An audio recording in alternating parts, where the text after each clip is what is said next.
Hello everyone, my name is Elspeth, you're watching the Planeswalker Pantheon. Today we are opening up an Innistrad Crimson Vow gift bundle. If this is a product they release once every few sets, I think I can't remember the exact frequency, but these ones are a little bit different to your normal bundles, so if you are new to gift bundles, I'll gladly go through what's in them. So we'll just pop this right open. We've got a lovely bit of artwork of Olivia basically doing a boudoir shoot, which I appreciate a lot.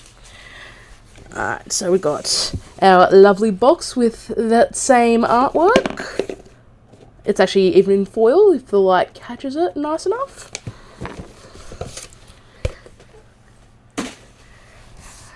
We have again, of course, our invitation to the wedding of the century. You know, I mean, who am I to refuse a invitation to the wedding between two of the most powerful vampire families in Innistrad, am I right? And of course, as with all bundles, the sleeve actually unfolds out into a wonderful poster, which we will show.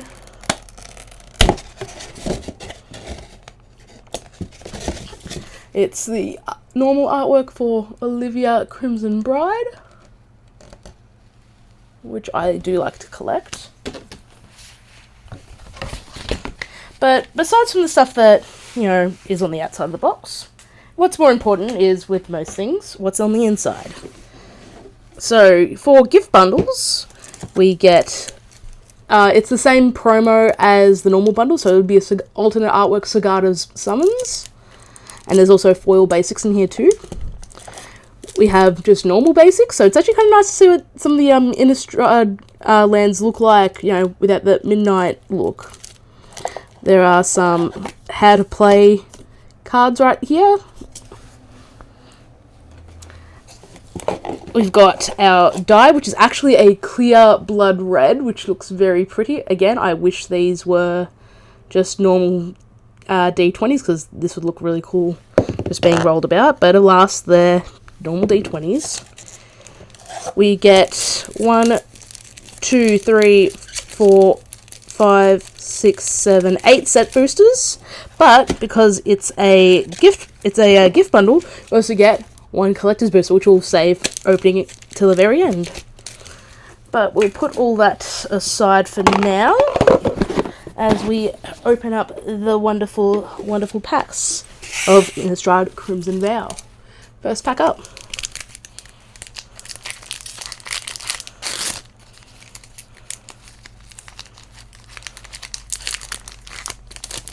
Ooh, so our art card is the alt art Dorothea, Vengeful Victim, which is always very nice. Got our planes, skip through some commons, skip through some uncommons. Our showcase card is Volderon Epicure. Another showcase card is Falconwrath Celebrants. And our rare, actually kind of befitting because of the art card, is Dorothea Vengeful Victim. So for a white and a blue, get a legendary creature spirit. It's a 4/4 with flying. When it attacks all blocks, sacrifice at the end of combat, and you can disturb it for 1 white and a blue. And when you disturb Dorothea, it becomes Dorothea's Retribution, which is an enchantment aura. You enchant a creature. Whenever this creature attacks, create a 4/4 white spirit creature token with flying that's tapped and attacking. Sacrifice that token at the end of combat. And as with all the disturb cards, if it would be put anywhere else, it would be exiled. And we've got a foiled Nurturing Presence and a checklist card. Next up,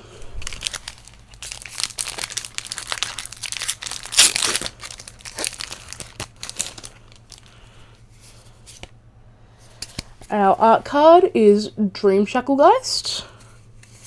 Got our Swamp, and we'll flick through all of these. Ooh, our showcase card is Markov Purifier. Ooh, we actually got one of the commander cards. This is Donal, Herald of Wings. So for 2 and 2 blue, get a legendary creature, Human Wizards, a 3/3. Whenever you cast a non-legendary creature spell with flying, you may copy it, except the copy is a 1/1 spirit in addition to its other types. Do this only once each turn. We also have Inspired Idea. So for 2 and a blue, you get a sorcery. Draw 3 cards. Your maximum hand size is reduced by 3 for the rest of the game. And you can clear for 3 and 2 blue, where you just draw 3 cards. Oh, and we actually got a foil Alchemist Gambit right here as well. So for 1 and 2 blue, 2 red, sorry, you get a sorcery. Take an extra turn after this one. During that turn, damage can't be prevented. At the beginning of that turn's end step, you lose the game. Exile Alchemist Gambit. Or if you pay the clear cost of 4, 2 blue and a red, you take an extra turn after this one. Damage can't be prevented.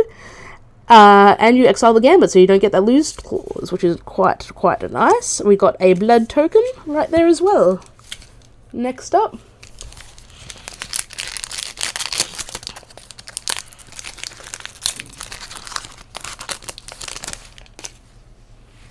we've got not Search for Discovery, Thirst for Discovery. I had the right words but the wrong order in my mouth. That's a mountain, and we'll flick through some commons, flick through some uncommons. Our showcase card is a Blood Petal Celebrant. Ooh, and our rare is Dominating Vampire. So for 1 and 2 red, you get a creature vampire. When it enters the battlefield, gain control of target creature with mana value less than or equal to the number of vampires you control until end of turn.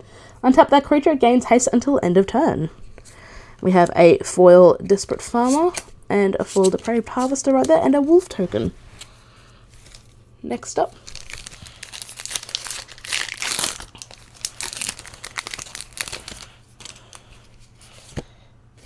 our art card is Markov Waltzer.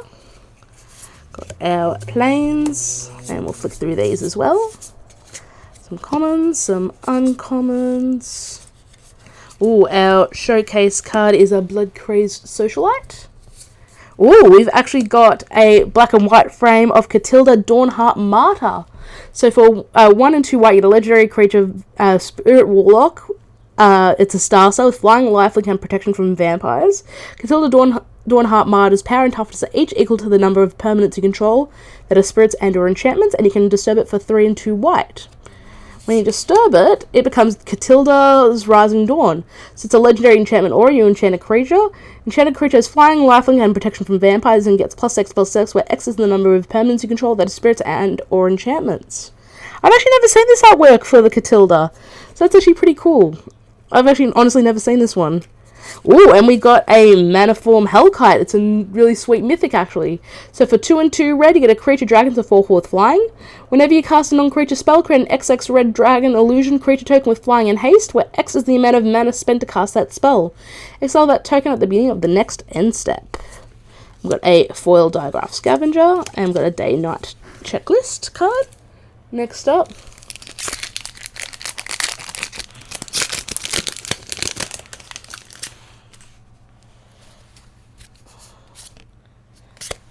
our art card is Bloodvar Purveyor. Got a forest, and we'll flick through these commons real quick. Flick through these uncommons as well. Our showcase card is Markov Purifier. And our rare is Dollhouse of Horrors. So for 5 mana and artifact, 1 tap and exile a creature card from your graveyard. Create a token that's a copy of the exiled card, except it's a 0/0 construct artifact, in addition to its other types, and it has this creature gets +1/+1 for each construct you control. It gains haste until end of turn, activate only as a sorcery. We have a foil Lantern Bearer and a boar token. This is probably the best, cutest token in the set, to be honest. Alright, next up. This is a little piggy. It's a 3/1 pig. Our art card for this one is Blood Crazed Socialite. Got an island, and we'll flick through all these commons and uncommons. Our showcase card is Blood Petal Celebrant again. And our rare is Hiveheart Shaman. So for 3 and a green, you get a creature human shaman, so 3/5. When it attacks you, you may search your library for a basic land card that doesn't share a land type with a land you control. Put that card onto the battlefield, then shuffle. And for 5 and a green, you create a 1/1 green insect creature token. Put X +1/+1 counters on it, where X is the number of basic land types among lands you control. Activate only as a sorcery.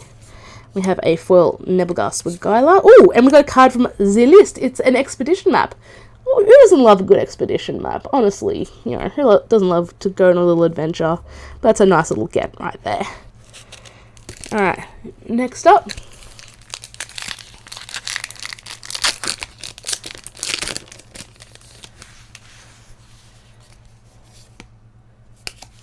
Alright, so our art card is Travelling Minister. We have a foil mountain, which is always very pretty. We'll skip through some commons, skip through some uncommons. Our showcase card is Gluttonous Guest. I've also got a Belligerent Guest as well.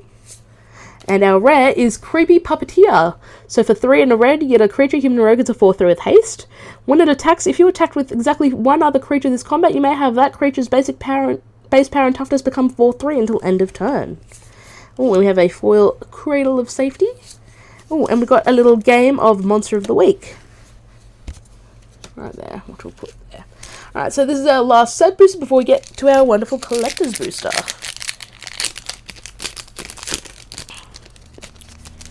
Alright. Our art card is Erstwald Shield Basher. Got a lovely mountain, and we'll skip through here. Oh, we got an Alluring Suitor as our showcase card. Hey, we've also got a rare here, an Imperius Mindbreaker. So for 1 and 2 blue, you get a creature, human wizard's a 1/4 with Soul Bond. As long as it's paired with another creature, each of those creatures has, whenever this creature attacks, each opponent mills cards equal to its toughness. Oh, we've also got a Volderon Bloodcaster. So for 1 and a black, hit a creature, vampire wizard, it's a 2/1 with flying. When it or another non-token creature you control dies, create a blood token. And whenever you create a blood token, if you control 5 or more blood tokens, transform the Bloodcaster. When the Bloodcaster transforms, it becomes the Bloodbat Summoner. So it's a 3/3 vampire wizard with flying. At the beginning of combat on your turn, up to 1 target blood token you control becomes a 2/2 black bat creature token, creature with flying and haste in addition to its other types. We also have a gorgeous foil Thirst for Discovery. Oh, and we've got a Balefire Liege from the list as well, which is always quite nice. I might as well read Balefire Liege. So for 2 and 3 Boros Hybrid, you get a 2/4 Spirit Horror. Other red creatures you control get +1/+1. Other white creatures you control get +1/+1. Whenever you play a red spell, it deals 3 damage to target player. Whenever you play a white spell, you gain 3 life. That's not bad. Now, for the cream of the crop, our wonderful collector's booster.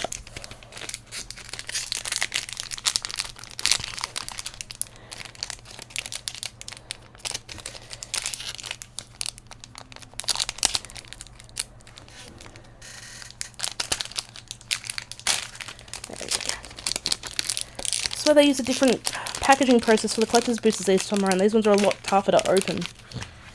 Alright, so we've got some foil commons and uncommons right here. So those are all the commons. Foil uncommons. Oh, we've got a foil swamp. Oh, our first rare for this pack is Falconwrath Forebearer. So for 2 and a black, hit a creature vampire, it's a 3/1 with flying. It can't block. When it deals combat damage to a player, create a blood token. Pay black and sacrifice 2 blood tokens. Return Falconwrath Forebearer from your graveyard to the battlefield. Our extended art card is Doomweaver. So for 4 and 2 black, you get a creature Spider Horror. It's a 1/8 with Soul Bond. As long as it's paired with another creature, each of those creatures have, whenever this creature dies, draw cards equal to its power.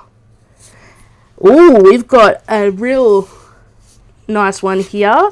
It's an extended art Necro Duality. So for 3 and a blue, you get an enchantment. Whenever a non-token zombie enters the battlefield under your control, create a token that's a copy of that creature. These were meant to be on this side. Got a Blood Petal Celebrant in our showcase artwork, as we do a Gluttonous Guest. Ooh, this is nice. We actually got one of the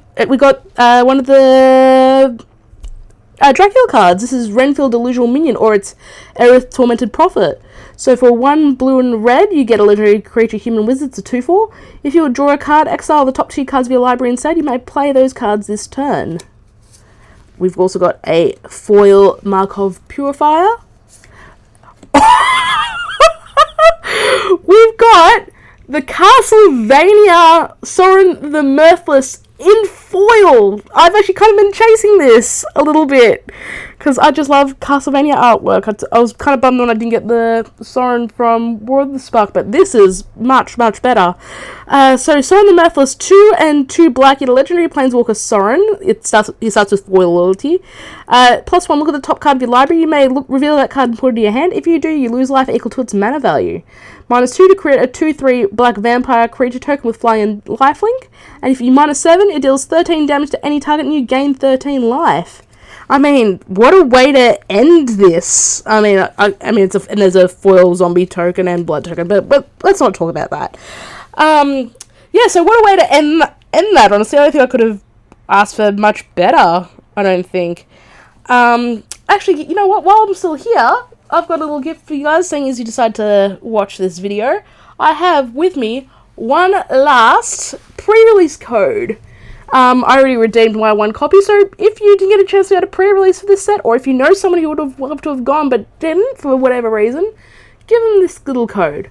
I'll show it on screen, but I'll also read it out in case people can't see it. It's 1 Alpha Echo 5538 Echo 6703 FE6 38 BA5 6 Echo. So, Beta Alpha 5, 6 Echo 408. Anyway, guys, thank you so much for watching. I hope you enjoyed it. Don't forget to like, share, favorite, and subscribe. It lets people know that I exist and I'm making content. You can follow me on Twitter. Links are down below. You can also find us at the Planeswalker Pantheon. Again, links are also down below. Anyway, guys, thank you so much for watching, and I will see you next time.